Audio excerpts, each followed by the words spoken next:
My experience participating in this year's cohort has just been absolutely amazing. It's been rewarding, fulfilling. It has just made me feel a lot better about current state of the world and knowing that there are not only filmmakers but just people in general who care a lot about reproductive justice and making sure that like stories that aren't often told are told and are being told. And I've learned that impact it's not just a buzzword, it's an entire strategy. My definition of impact has changed through the Collective Lens program to think of what the project can become, even if it's not seen by a million people.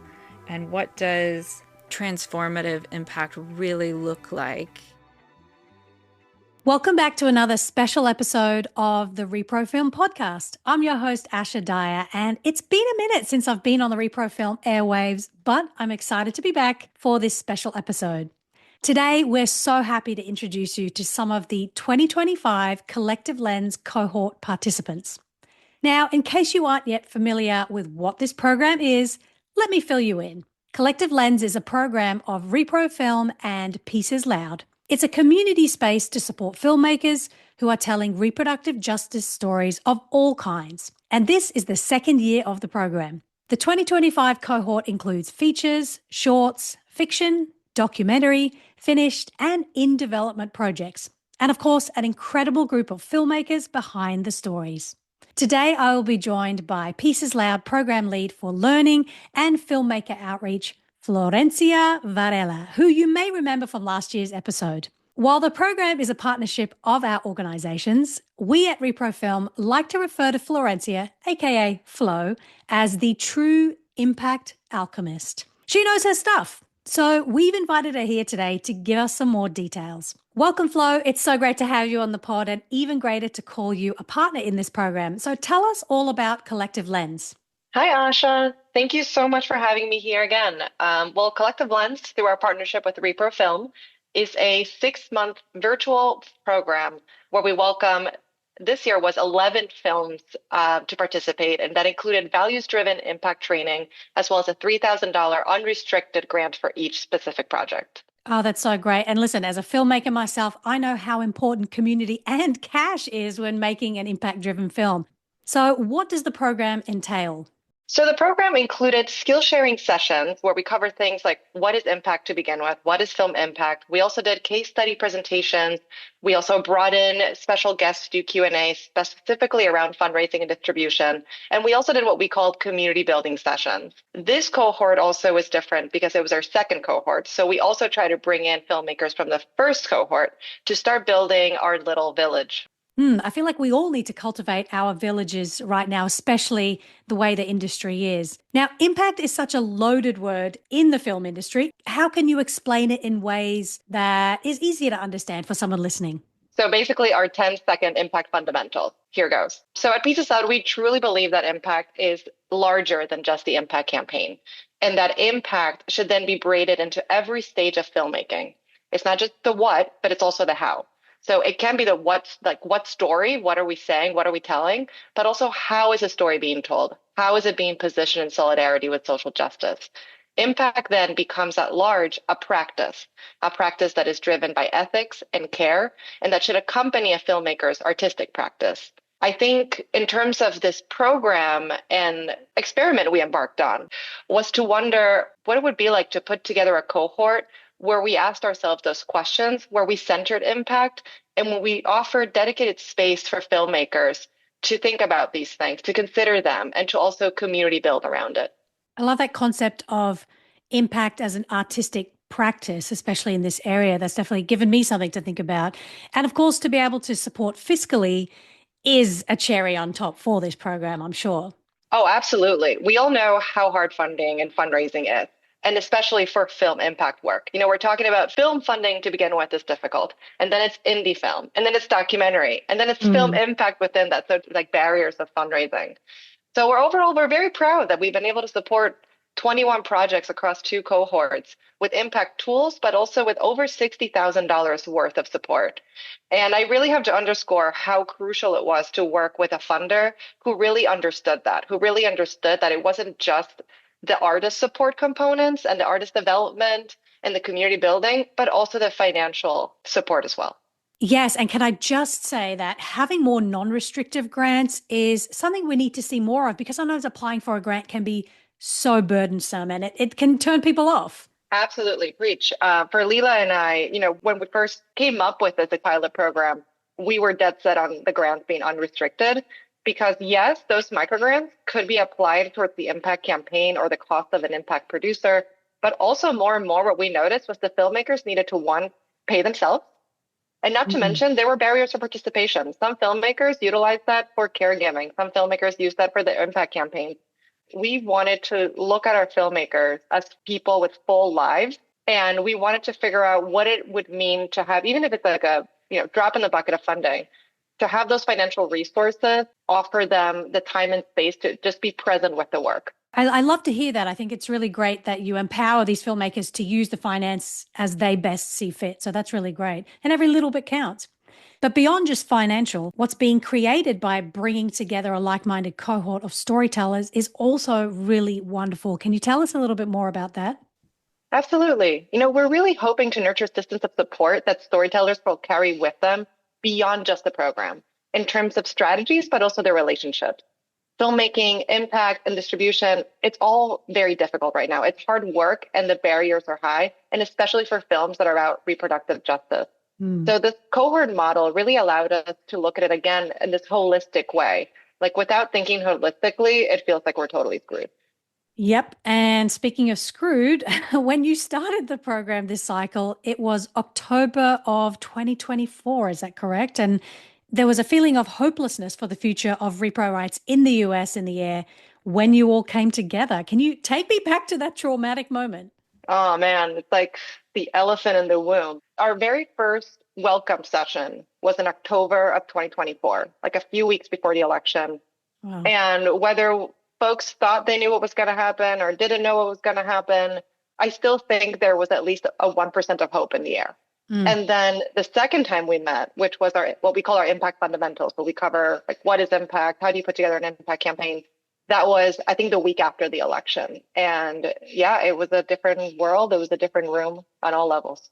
I mean, just the space between those first two meetings must have felt like a whole world apart, like a whole year had passed between. Absolutely, right? It was a rough time. I think what was really interesting to observe is that most people showed up to that second session. I remember that. And we were all just getting to know each other, but somehow there was this like instinct for deep connection and also a shared sense of grief and determination and purpose. On my end, selfishly, I know it helped me a lot to be in a room of filmmakers who are values aligned. And overall, what we heard in that room, even as we were covering, I would say, content, right? Folks were engaged in the work. They were engaged with each other. Given the context, I think it was just a good room to be in. It goes back to that sense of community we talked about, in the wake of this earth-shattering 2024 presidential election result, which resounded around the world. So it was not just us here, it was everyone feeling it. So I think that's really important. And now here we are, 3 years out since the Dobbs decision, which of course overturned Roe v. Wade in 2022. And as painful, as scary as the world is right now, and of course, the United States, what we're seeing happening, it's so heartening to know that there are people who are not willing to give up the fight, including these filmmakers. 100%. And today, I'm just really excited that we're going to get to hear from 7 of the 11 participating films of the second cohort, from a documentary that was made in the late 60s, whose filmmakers are still making sure that film gets out in the world, to an incredible team who joined us in Mexico. The varied yet shared experiences of these storytellers were so inspiring to Leela and I, to Repro and Pieces Loud. We wish we could share with you more than these short clips, but we definitely urge everyone to follow all of these projects, which are linked in the show notes. All of these films and these filmmakers not only give me hope for the future, but they sincerely give me hope for the right now. Oh, I love that. And I just love the intergenerational aspect, different age groups. That's really exciting to hear, especially for female filmmakers as well. Well, thank you so much, Flo, for joining me today and sharing all these insights. So now let's hear from some of this year's Collective Lens participants on how they came to their stories in the first place. Here's Kaya Klingman, writer and director of a short film with one of our favorite titles, definitely one of my favorite titles, Her Pretty Vagina. Her Pretty Vagina is a very personal story to me. It's rooted in my own real life, real lived experience. I have lived with endometriosis since I was about 13 or 14 years old. And I was also diagnosed with HPV. And for a long, long time, I did not talk about either. There's so much shame. We as women feel silenced when we're having conversations about reproductive health, especially for people of color. And honestly, I carried that for years. With endometriosis, the pain is literally and completely debilitating. And I've had days where I can't go to work. I can't get out of bed. I can't think straight, but I still felt like I had to just push through and not make a big deal out of it. And with HPV, even though it's super common and so many of women have it, we never talk about it. And it still carries this heavy stigma because it's considered an STI. And yeah, I was tired of suffering in silence, and I wanted to tell a story that reflected the reality of so many of us women go through behind closed doors, physically, emotionally, spiritually. And so, yeah, Her Pretty Vagina is a messy, raw, dark comedy that's honest, because that's what living with these conditions actually feels like. And I wanted to create something that was relatable. I wanted to create something that says you are not alone, your pain is real, and there's someone out there who can truly empathize with you, even when you feel like there isn't. That message would have meant everything to me years ago. So I'm just hoping that it finally lands for someone else now. Something we've learned at rePROFilm is that nearly all of the stories we connect with are rooted in someone's real life experience and the desire to support others in similar situations. And it's no different for Jane Pincus, Karen Weinstein, and Mary Summers, the filmmakers behind the short documentary Abortion and Women's Rights, 1970. Here's Jane. We were all living in Cambridge, Massachusetts, in the 1960s, which was a really exciting place to be. Seemed like a lot of endeavors were opening up, and among them the civil rights movement, the anti-draft movement, and the women's movement were all beginning. As women were beginning to get together, at least two times a number of women came up to me, because my husband was a filmmaker, Ed Pincus, and he was just beginning the filmmaking department at Massachusetts Institute of Technology, MIT. He had access to film and to editing machines at that point, and we became the group of filmmakers who, never having shot a film really, knowing nothing about what we were doing, decided to make a film about women who'd had no choice, who'd had abortions. And along the course of the way, we decided to create a film that had an analysis of the reasons why women's reproductive health care is so poor. And that's how our film began. And we all had a great feeling of hope and making hope out of sometimes tragic events. And Karen came to the project based on her own tragic experience. I became involved because I had had an illegal abortion, and it was not a good experience. My hands were tied. I was in a locked office and very little anesthetic. So it was an experience that stayed with me for years. So I joined with the hope that illegal abortions would become legal and that women would not have to die from illegal abortions or get sick or sterile, any of the things that were going on. It took me a while to realize that what I had gone through was really dreadful. Once I understood that, I became more motivated to help other women. And this film was really important in terms of being able to talk about things that women were not in other areas talking about it. Abortion was still considered shameful, and I really wanted that to change. And becoming involved in the film was one way to help make that happen. Mary explains what happened next that changed the trajectory of their film. Hawaii was the only state in the union where abortion was legal when we started. And then Colorado authorized a right to abortion, but with a lot of restrictions. And then New York passed a bill where it was a woman and her doctor that could make the decision, which was considered incredibly radical at the time. So we hope that the film would become this tool that people could use for organizing state by state to bring women's voices and experience into those debates. So we finished the film maybe early 1971. By 73, everything changed with the Roe v. Wade decision, and all of a sudden abortion was legal.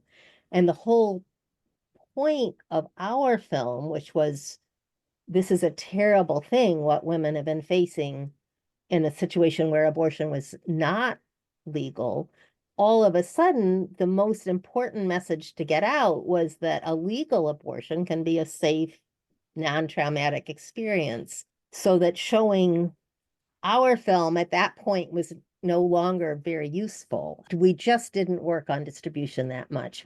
Each of us went our separate ways. All of the women remained active in the movement in some way, and then about 15 years ago, they got the band back together. After the Dobbs decision, the film's sustaining relevance found new meaning, and they are back at it, making screenings happen. This also serves as a timely reminder that recording history via storytelling remains critical. And for better and worse, history does repeat itself. As Flo mentioned earlier, the generational diversity of this year's cohort was exceptional, and so were the project stages. This is honestly my favorite aspect of the program, and a reminder that it is never too late, you are never too late, to make films and tell your stories. From films that were released in the 1970s to films that are in development or are just beginning their audience-building journeys, it's clear that impact has no prescribed timeframe. Here's Kenyatta Johnson from the fiction short Pros and Cons, a timely story highlighting young Black people's fears of having children. My experience participating in this year's cohort has just been absolutely amazing. It's been rewarding, fulfilling. It has just made me feel a lot better about the current state of the world, and knowing that there are not only filmmakers, but just people in general who care a lot about reproductive justice and making sure that stories that aren't often told are told and are being told. And I think with joining the cohort now, we're thinking okay, how can we make sure that the people that we want to see this film are seeing this film? How do we make sure that this is now used as a resource that can educate and also spark conversations where we can fully focus on the impact and fully focus on where we want to take this film next? And I feel that being surrounded by so many great filmmakers and to hear how they've taken their films and where they plan on taking it in the future and how they're operating, it makes the juices in my brain start to meld and think about how we can take it to the next step as well. So I think with this stage of filmmaking, the possibilities are endless, and it has rejuvenated where we can go next with this. I think we are really locking in to the potential of what this film can be and seeing where we can take it. We love to hear this, and we feel the same way. The experience of sharing time together with a cohort of filmmakers fills our souls. The team from the award-winning short doc Outcry, Alchemists of Rage gives us perspective on the various stages an impact campaign can take. Here's director Claire Major. The timing of this cohort has aligned wonderfully. We joined the first Collective Lens meeting from my phone as Whitney and I were driving between impact screenings, actually, on our what we called our radical road trip ahead of the 2024 election. Here's producer Rivka Beth Meadow on how the cohort is helping to shape their future impact work by reflecting on the past. Think about an art path for a film and then an impact path. And the Collective Lens cohort has put us together with a group of like-minded filmmakers and really helped me expand my definition of impact, and with our team be able to review the work that we've done around impact and appreciate it. I think look at it from a lens of abundance instead of like, oh, we weren't able to do this, this, and this. To reframe what we were able to do has been so powerful. It's something that I haven't done. I'm actually kind of embarrassed to say because I've done a few impact campaigns and until this cohort hadn't really stopped and taken the time with my team to appreciate all of the work that we have been able to accomplish. So now the question of like, where are we in our impact campaign? Our team is asking each other those questions. What's really deeply meaningful to each of us? I think that this taking time in this cohort, listening to the ways that people have put their film out and the way people are thinking of doing it, it's been really helpful to imagine like do we want to do something really broad, wide? Do we want to do something really targeted? Where does it feel the best for all of us? And then that other question, where do we say our no's? It feels like permission to be able to say no, which feels frustrating to even like think of, especially as a woman. I want to be able to be like, yeah, I say no and draw boundaries all the time. But this cohort has helped strengthen those muscles. We love this so much. It's really important to think of practicing impact as both a way to share your story with the world and also a way to center yourself and your team as storytellers, really thinking about important outcomes and also what each person's capacity is.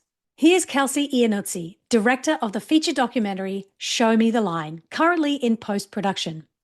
The film shares the stories of families' lives turned upside down after an Alabama court decided frozen embryos are children.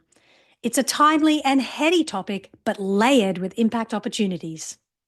My definition of impact has changed through the Collective Lens program, really grounding myself to think of what the project can become, even if it's not seen by a million people, and what does transformative impact really look like. I think it's been helpful to explore different examples of impact and broaden that definition to think about what is the depth of that impact and not just how many people we can reach, but like what is really the quality of the reach that we're getting, what is the change that we're inspiring in other people, and if it can be really meaningful to like 5 people versus 50 people see it and don't think about it ever again. Our resources are actually more impactful and meaningful if we focus on having a real transformative dialogue with those 5 people, and maybe that's all we need to reach. So that's been really generative. Think about and discuss with the cohort. This reframing of impact and audience is really critical to us at rePROFilm. Impact shouldn't just be measured by a spreadsheet, but by strategically and collectively thinking about implementing those core elements of change. And as Kelsey explains, it's never too soon.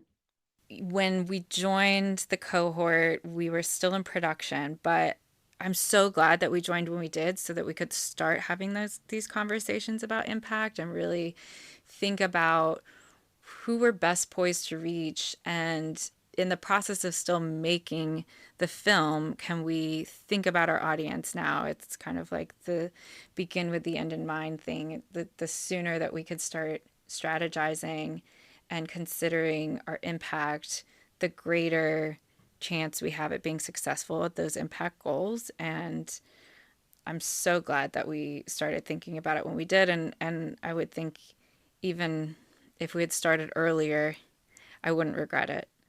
Another note we loved came from Lauren Santucci, director of Teddy, an Oscar-qualifying short documentary on the film festival circuit. Teddy tells the story of a male birth worker supporting pregnant people in Houston, Texas. My definition of impact has changed throughout the Collective Lens program because I used to think that it was something that I had to do all on my own.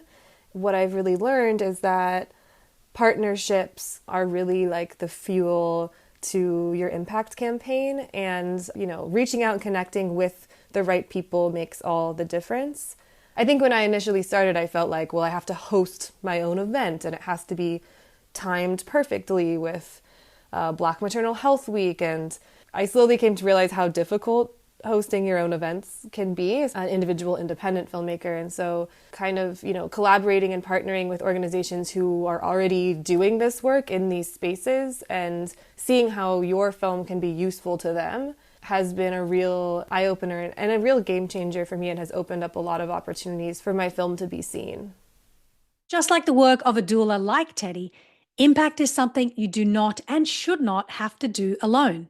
And even if we don't want to admit it, it's impossible to do it without support from industry partners and funders who can help our stories reach audiences conventionally, unconventionally, and in creative ways.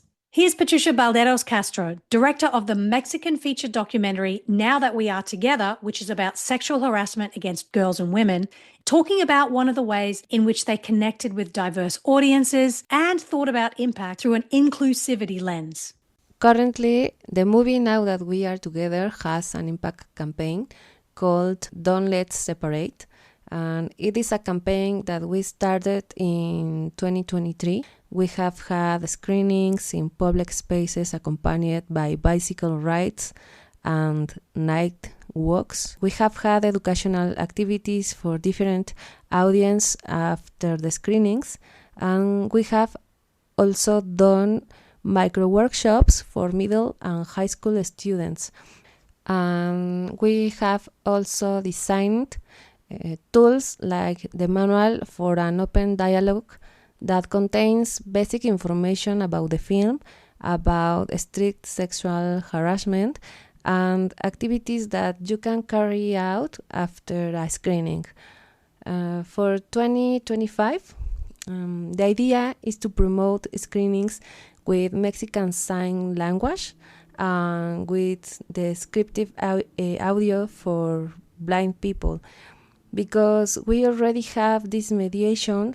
For us, it is very important to talk with these communities that live in other contexts, because that difference makes violence affect them in a different way. I think something that could support filmmakers who have films with impact campaigns is to make more known what an impact campaign is, what implications it has for the filmmakers and their teams in terms of finances, workload, time invested, and to talk about the benefits it has for the concrete reality of the people. In Mexico, we are just beginning to talk about impact campaigns, and therefore there is little support to sustain them. The support comes from international organizations such as Collective Lens, or from organizations that are related to the subject, which is not new, but there could be much more support if people knew a little more about what an impact campaign is. Sometimes people think that cinema can transform just by watching a film, but many times a film changed your life because you were able to have a space for dialogue with other people after watching that screening, and maybe you had access to another complementary activity, and that activity does not support itself. There is a team behind that work, and there is funding that supports that team and that work. So talking more about impact campaigns within the industry and how film transforms reality through them is very important. And here's Kaya Klingman again. Before this Collective Lens program, to be 100% honest, I did not even know what an impact campaign really was. I thought I knew. Don't get me wrong. I really thought I knew. I knew that I wanted people to feel something after watching the film, and I knew that I wanted them to take something away. I knew that just by doing my crowdfunding campaign that I was already getting inquiries from women in my DMs, like literally every day, saying, hey, oh my gosh, I have HPV and I've never told anyone. I didn't think anyone else had it. I didn't think anyone else had the courage to talk about this. And I immediately knew that that was impact. But running an entire impact campaign, I had no idea what I was getting myself into. And I've learned that impact it's not just a buzzword. It's an entire strategy. It's about intentionally thinking through who your film is for. How can the industry better support reproductive justice storytellers and impact campaigns in the immediate future? Emphasis on immediate. First, fund us, period. Look at Collective Lens as an example and follow their lead. You don't have to wait until a project is finished or has festival buzz or press to actually support it. We are out here doing the work and telling the stories, but this medium is very difficult to sustain, and filmmakers need support, whether it is financially or through a lab that is providing mentorship and resources and connections. We need support at the start, in development, during production, during post, and especially after post, when we get to that crucial time of distribution and marketing, and then of course creating and funding an impact campaign. Our stories are sensitive, nuanced topics that take time and care and extra resources to be able to tell them responsibly. And so we need more folks like the women leading Collective Lens to get behind this movement and help support and put their money where their mouth is, like my mom would always say. Go on, girl. Independent storytelling is hard enough as it is, and it's never been more important for funders to step up and help land these films in front of hungry audiences. The world and this work can feel isolating, so building communities of like-minded creators is essential. We want to close this episode by thanking all of the filmmakers who shared their inspiring stories with us and with you guys, the audiences. We're lucky to be in community with you all. And as always, we want to end this pod with a sense of hope. Here's abortion and women's rights 1970s filmmaker Karen Weinstein with a lovely final sentiment. I still think sisterhood is powerful. And there has been movement around women's representation. So you see more women in Congress, you see more women in the Assembly, more women in local city councils, and they speak up. And I feel like that gives me hope. A number of times where I might be watching the news or TV and I hear a woman speaking and it's just so powerful, makes me cry. I feel as if that's not going to change. And in fact, that's going to get stronger. So my hope and my belief is that women will continue to have a voice and have a powerful voice. And that's what's going to help us win. Let us all never lose sight of how powerful our voices are and how much strength lies in bringing these voices together. Please check out the show notes for more information and links to these specific films and all of the films that are part of Season 2's cohort. We hope to be back to support more filmmakers, so make sure you follow @rePROFilm and @PiecesLoud on socials for more information soon. This show was written, edited, and produced by the rePROFilm team. I'm Asha Dahya, and on behalf of all of us at rePROFilm and Pieces Loud for the 2025 Collective Lens cohort, thank you for listening.